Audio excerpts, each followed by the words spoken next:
Hey guys, welcome back. Playing with my wife's 2016 Toyota 4Runner. So we have been toying with the idea of taking a big, epic family trip out west, and some of the places I want to go are a little more backcountry adventure style stuff. And three of us will not fit in the Stomper, which would be my first choice for off-roading. But second choice for off-roading would probably be her 2016 4Runner. Now it's got a Dobinson's 3 and 2 inch suspension lift, front and rear, respectively. It's been run on 275/60/20, which is a 33 inch tall tire, since we got it, or since I put the lift on, I guess. And then, but just within the last couple of days, I got this harebrained idea that, I do have a set of 35 inch tall tires on 6-lug wheels around the house that I have bought and put together for the first gen 4Runner project in the garage.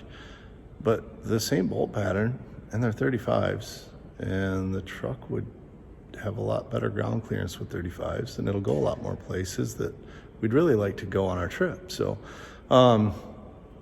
anyway, 35s means body mount chop. So that's what I'm playing with right now. So if you're not familiar with the reasoning or wondering why I would want to do such a thing, the 35 inch tires are on the truck now. And if we start the truck, turn the wheels, you can see where the problem is. So the tire hits this body mount. You can see where it's knocked the dirt off, but it's hitting it right from the outer edge all the way in to almost right where the mount itself is.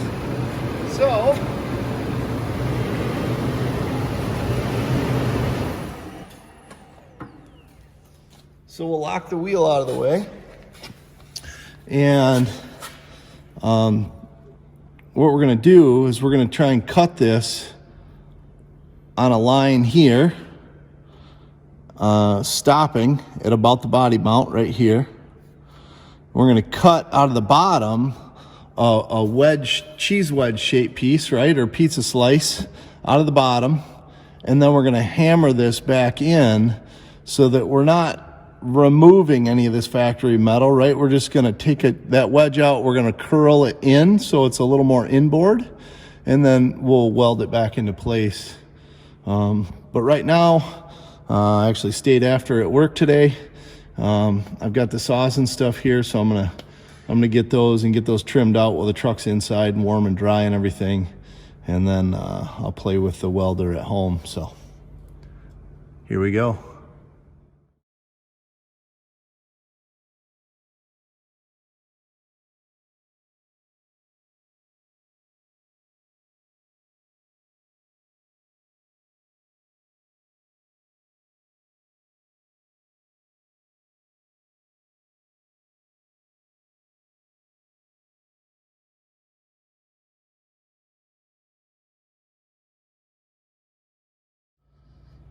All right, so as you can see, when you cut that piece actually will conform underneath as you push it in, if you cut it on that outer top edge of that roll like I did.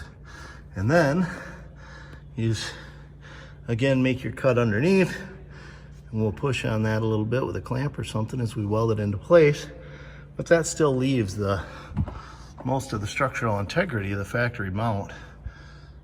And if you look in here, it looks pretty flat. It doesn't look like you've done some big god-awful thing. I mean, you still got this factory edge, and from the outside it should look fairly clean.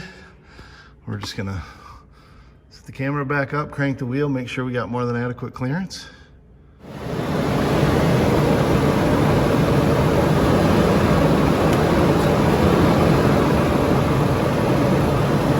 And we do. Even at its closest spot, we still got an inch of room between the two items, the tire and the mount. We'll get that welded up. Should be good to go.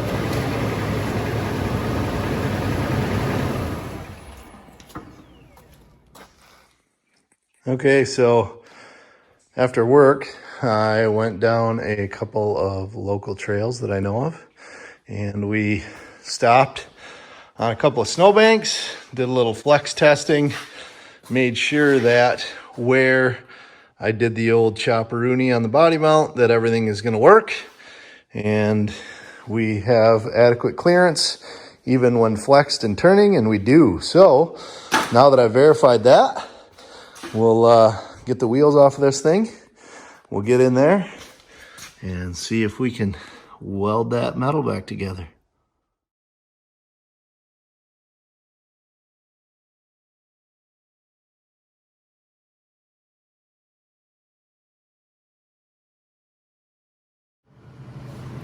All right, so we got her welded up. To be honest with you, I got my heat set too hot, and I had to do a little gap filling across the top there, so it's kind of ugly, but I'm a better grinder than welder, so we'll clean it up. Structurally, it's going to be sound. Shouldn't have any issues. So we'll get her ground down, paint it up. Should be good to go. Yeah, a few seconds with the grinder. Gonna clean her up a little bit. Dust a little black paint on there. Should be good to go.